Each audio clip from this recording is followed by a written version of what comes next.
Dear students, BMIC education गुरु channel की तरफ से आपको और आपके परिवार को होली की बहुत बहुत शुभकामनाएं। हमारे प्यारे भैया बहनों, प्यारे छात्र छात्राओं, आप सभी ने अपने एजुकेशन के लिए, अपनी पढ़ाई जारी रखने के लिए अपना स्कॉलरशिप का फॉर्म ऑनलाइन कराया है, परंतु आप में से बहुत से लोगों का अभी तक स्कॉलरशिप की निकालवास नहीं आया है। तो मैं आज आपको बताने वाला हूं कि आपका किन कारणों से छात्रवृत्ति रुका हुआ है और कब आएगा या फिर नहीं आएगा। हाँ, यदि आपका यूपी स्कॉलरशिप फॉर्म पर सब कुछ वेरीफाइड हो चुका है फिर भी अभी तक रुका हुआ है, तो क्यों रुका है, कैसे आएगा, ये सब कुछ बताऊंगा मैं इसी वीडियो में। टॉपिक को कवर करने से पहले मेरा आपसे थोड़ा सा निवेदन है, यदि आपने इस चैनल को सब्सक्राइब नहीं किया तो प्लीज़ जाए चैनल को सब्सक्राइब कर लें और बेल आइकन जरूर प्रेस कर लें। हाँ, तो प्यारे भैया बहनों, आपने अपना स्कॉलरशिप का फॉर्म ऑनलाइन कराया है और आपने अपना पोर्टल चेक किया है, तो सबसे पहले आपको पीएफएमएस पर नहीं जाना। आप चेक करने के लिए चले जाते होंगे, पीएफएमएस पर डाटा देखते होंगे। तो पीएफएमएस पर देखने से पहले आपको क्या करना है, आपको अपने यूपी स्कॉलरशिप के पोर्टल से अपना स्टेटस सबसे पहले चेक कर लेना है। इसमें यदि आपका सब ग्रीन आ रहा होगा, मतलब आपका इंस्टीट्यूट से भी फॉरवर्ड हो चुका है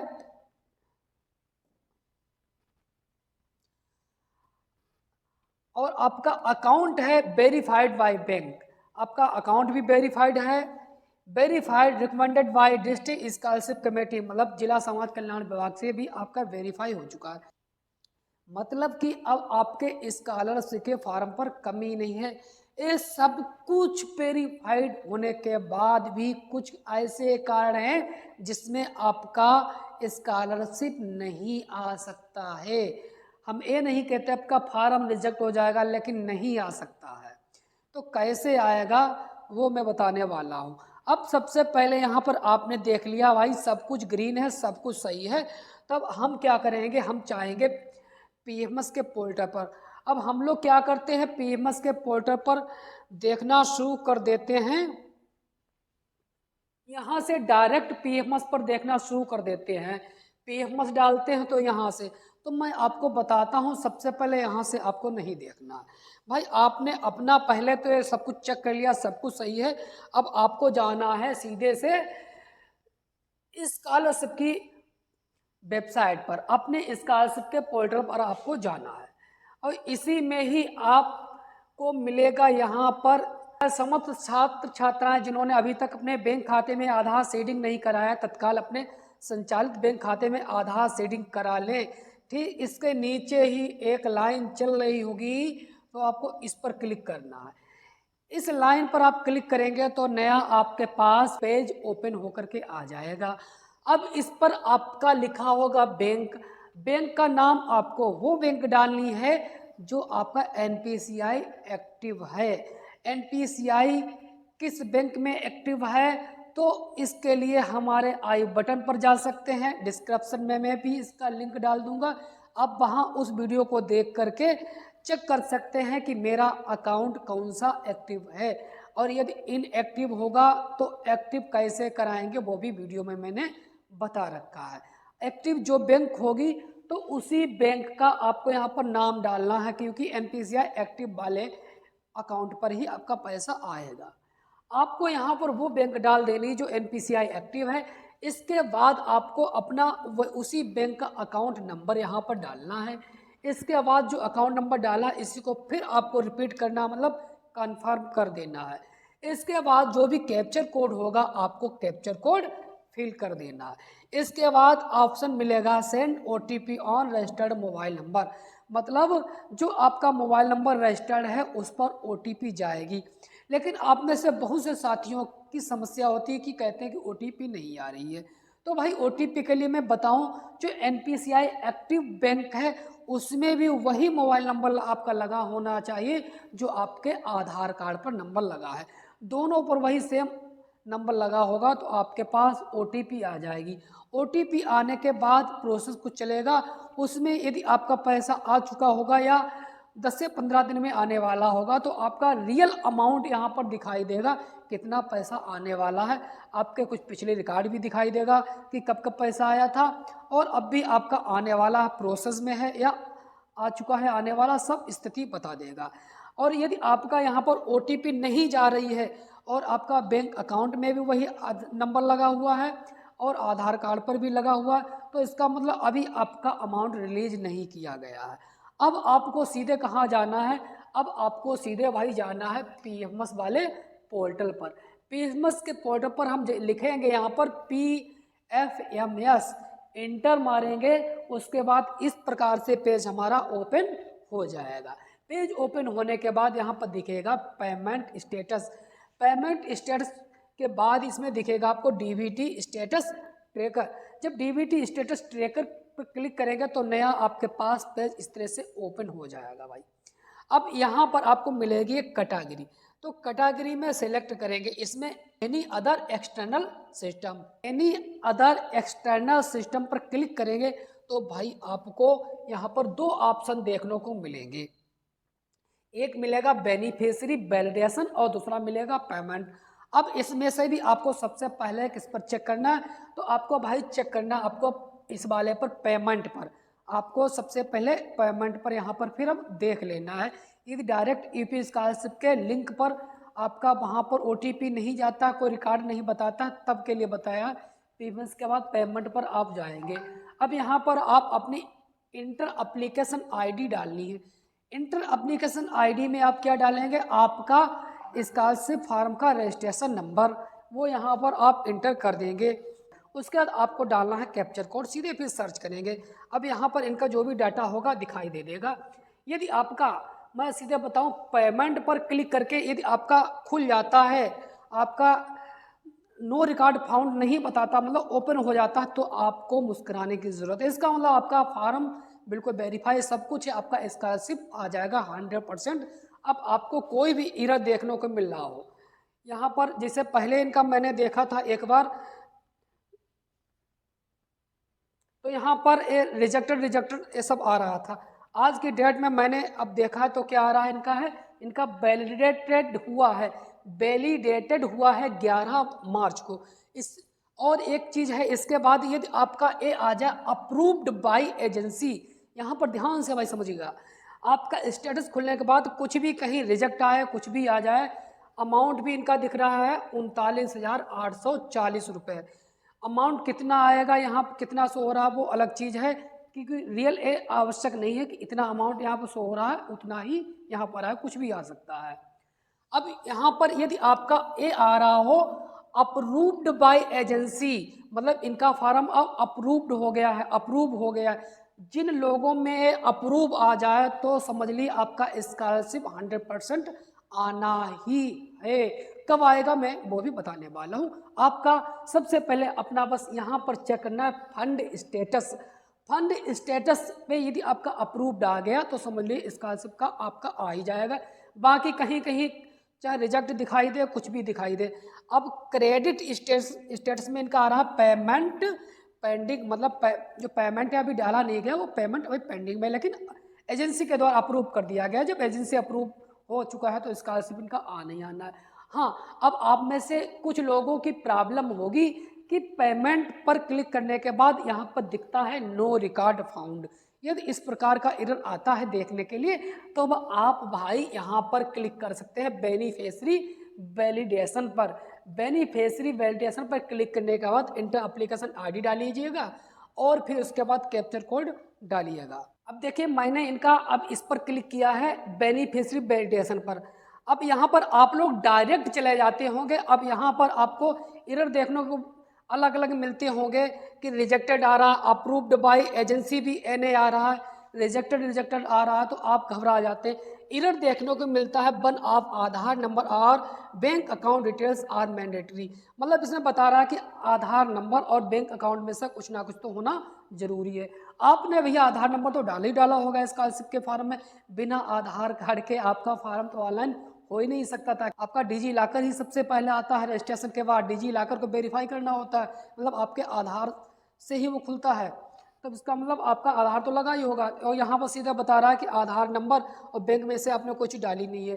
PFMS पर आपका डाटा एजेंसी के द्वारा शो नहीं हो पाता, इसलिए इस प्रकार के एरर देता है। उसमें कोई घबराने की जरूरत नहीं।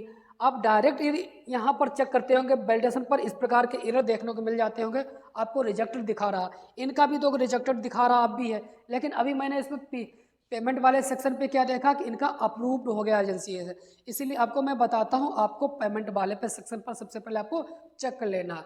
यदि वहाँ पर आपका अप्रूव्ड हो गया तो यहाँ से आपको कुछ भी दिखाई दे, इससे परेशान होने की भाई कोई ज़रूरत ही नहीं है। बताओ जितनी बार मेरे पास आप कमेंट करें, उनमें भी मैं यही बताऊँगा कि आप वेट कर लीजिए, इंतज़ार कर लीजिएगा। क्योंकि इंतज़ार इसलिए मैं बताता हूँ कि वो यहाँ पर देखिए, यहाँ पर कभी रिजेक्ट आएगा, कभी क्रेडिट आएगा, अपडेट आएगा, ये सब अपडेशन चलते रहते हैं। ये हर तीसरे या चौथे दिन अपडेट होता रहता है। इसलिए आज आपका रिजेक्टेड आया है तो आप 5 या 6 दिन के बाद चेक करिएगा, वहाँ पर आपका अपडेट हो जाएगा। इसीलिए मैं अपने कमेंट में आंसर में बस यही बता देता हूँ कि आप इंतज़ार कर लीजिएगा, ये अपने आप ऑटोमेटिक ही इसमें अपडेट हो जाएगा, आप इसमें कुछ कर भी नहीं सकते हैं। हाँ, जिनका रिजेक्टेड वाकई हो गया है या अभी तक पेमेंट में रिकॉर्ड नॉट फाउंड बता रहा है, यहाँ पर रिजेक्टेड आ रहा है, तो अब मैं आपको बताने वाला हूँ किन लोगों का पैसा नहीं आ सकता है या किन लोगों का आ सकता है। तो यहाँ पर तो अब आपको क्लियर ये हो ही गया होगा कि रिजेक्टेड आ जाए तो मुझे पहली बात तो घबराना नहीं है। अब घबराना किन्हें है, तो घबराने की आवश्यकता उनको है जिनका अंक 55% से कम हो। यदि आपके 55% तो नंबर होने ही चाहिए, कम से कम 55% नंबर होने चाहिए, तब आपके कुछ चांस होते हैं स्कॉलरशिप आने के। आपका सारा का सारा फार्म सही है, सब कुछ है, अप्रूव्ड हो गया, बैंक से भी वेरीफाइड है, समाज कल्याण से वेरीफाइड है, इंस्टीट्यूट से, मतलब कहीं कोई कमी नहीं। लेकिन आपके अंक यदि 55% से कम है तो आपके स्कॉलरशिप आने के चांस बहुत कम है। ये आवश्यक नहीं है कि 55% होनी चाहिए, लेकिन इतना सारा फार्म पड़ता है तो वो ऐसा नहीं जिसका फार्म पड़ गया सब कुछ सही उसका स्कॉलरशिप आ ही जाएगा। भाई एक बजट होता है, फंड एक लिमिट में आता है, जितना आ गया है तो उसके अनुसार यदि फंड ज़्यादा होता, फार्म कम पड़ते हैं तो समझ लो सबका आना ही आना है। लेकिन यदि फंड कम है, फार्म ज़्यादा पड़े तो फार्म जाहिर सी बात ज़्यादा पड़ते ही पड़ते हैं, तो उसके लिए क्या बनता है, मेरिट बनाई जाती है। तो मेरिट में भाई कम से कम 55% में ये बताता हूँ कि 55% नंबर होने ही चाहिए। लेकिन ये भी मैं श्योर रूप से नहीं कहूँगा कि आपका पैसा आ ही जाएगा। यदि आपके ओबीसी वालों के लिए मैं बताऊँ 65%, 60% वालों को भी मैं बहुत कम ही चांस देता हूं कि आपका पैसा आ ही जाएगा। आ भी सकता है, नहीं भी आ सकता। हाँ, यदि आपका 65% से ऊपर अंक है, आप यदि कोई भी कोर्स कर रहे हैं, चाहे बीएससी कर रहे हो, बी फार्मा कर रहे हो, फार्मेसी कर रहे हो, चाहे बीटेक कर रहे हो या फिर कोई भी कोर्स कर रहे हो, यदि आपका प्रीवियस ईयर है, पहला ईयर है और इंटर में 65% नंबर है तो आपका 100% आपका भाई स्कॉलरशिप आ जाएगा। 55% वालों के बहुत कम चांस हैं। और आपको अब मैं ये बताऊं कि यदि आपका यहाँ पर 65% नंबर है तो भले रिजेक्टेड आ रहा है तो कोई घबराने की जरूरत नहीं। आपको काम क्या कर लेना, आपको अपना बैंक में कहीं भी जनसेवा केंद्र पर जाइएगा, अपने फिंगर से पैसे निकाल लीजिएगा। फिंगर से आपका पैसा निकल आता है तो समझ लीजिए आपका बैंक से कोई भी समस्या नहीं है। मतलब पीएफएमएस पर रिजेक्टेड आया, कुछ भी आ जाए, इससे आपको घबराने की जरूरत नहीं, पैसा आपका आ ही जाएगा। क्योंकि वो अपडेट होता रहता है, कभी उसे इन्फॉर्मेशन मिलती है, जब नहीं मिल पाती है तो वो रिजेक्ट बता देता है। वो विभिन्न प्रकार से अपडेट होते रहते हैं, उसमें कोई घबराने की जरूरत नहीं है। 65% से आपका ऊपर नंबर है, आपका पैसा निकल आता है और आपका सभी जगह फार्म आपका वेरीफाइड है, तो आपका कुछ भी आया आपको घबराने की कोई जरूरत नहीं, आपका पैसा आ ही जाएगा। कि यहाँ पर एक नोटिफिकेशन जारी हुआ है 22 मार्च तक फीस प्रतिपूर्ति व छात्रवृत्ति के लिए, ये ओबीसी वालों के लिए बता रहा हूँ। 25 मार्च तक आपका पैसा, 25 फरवरी माफ कीजिएगा, आपका 25 फरवरी तक पैसा आ जाना चाहिए था और आप कुछ लोगों का आया है और बहुत से लोगों का नहीं अभी तक आया है। तो आप अब चिंतित होंगे कि ऐसा तो नहीं मेरा फार्म कहीं रिजेक्टेड हो गया हो इसलिए पैसा नहीं आया, तो आपको घबराने की जरूरत नहीं है। नोटिफिकेशन आपके लिए है कि अन्य पिछड़ा वर्ग के विद्यार्थियों को दसमोत्तर छात्र वृत्ति और शुल्क प्रतिपूर्ति की राशि 22 मार्च तक दे दी जाएगी। चाहे दसमोत्तर अन्य अदर देन इंटर के हों, चाहे क्लास 11-12 के कोई भी हों, तो आपको 22 मार्च तक सभी लोगों को स्कॉलरशिप दे दी जाएगी। 22 मार्च तक यदि आपका स्कॉलरशिप नहीं आता है तब आपके फार्म में कोई भी कमी हो सकती है, उसका मैं निराकरण करूँगा। उसमें फिर मैं उसी में मैं देखूँगा आपका क्यों नहीं आया। बाकी अभी आप लोगों के कमेंट आते रहते हैं तो मैं बता भी नहीं सकता हूँ कि आपका क्यों नहीं आया, क्योंकि आ सकता है इसलिए। 22 मार्च के बाद कुछ भी मैं बता सकता हूँ। बताया कि 22 मार्च तक दे दी जाएगी। रविवार को पिछड़ा वर्ग निदेशालय ने छात्रवृत्ति बांटने की समय सारणी जारी कर दी है। निदेशक डॉक्टर वंदना वर्मा ने बताया कि शैक्षिक सत्र 2024-25 के लिए सारणी में सत्यापन 10 से 12 मार्च तक किया जाएगा।